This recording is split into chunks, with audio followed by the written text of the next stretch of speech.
So I'll be discussing the dream of Marxism and global communism, and I'll be using my notes to help guide me.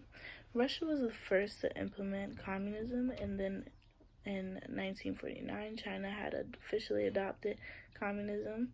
Eastern Europe were also experiencing communistic pressures after World War II, which later manipulated them.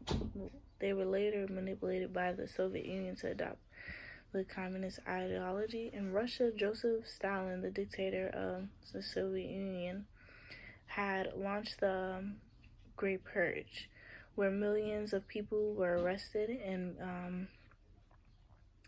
and were executed if they opposed his ideology, particularly the Bolsheviks, who were previously known for being influential. And then a lot of people were experiencing poor conditions due to Joseph Stalin's standards being held so high, and anyone who failed to meet those standards were punished.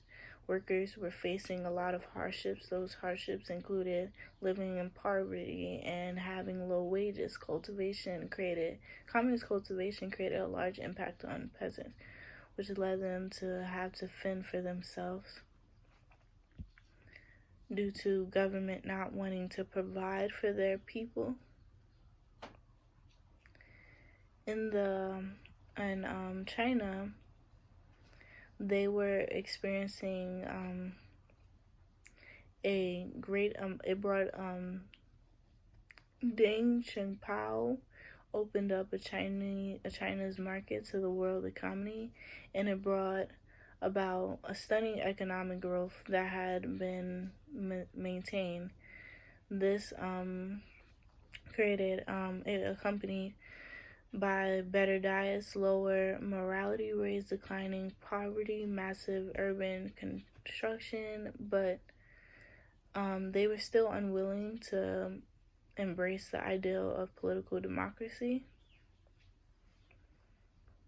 And during this time period, the Soviet Union and China, they were kind of competing in a sense, if you think about it. The Soviet Union, their reform actually failed.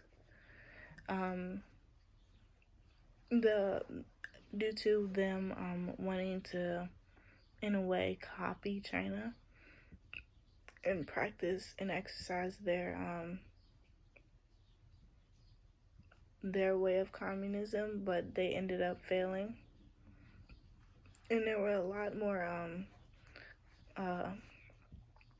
issues going on that caused the Soviet Union to collapse and their economy to decline.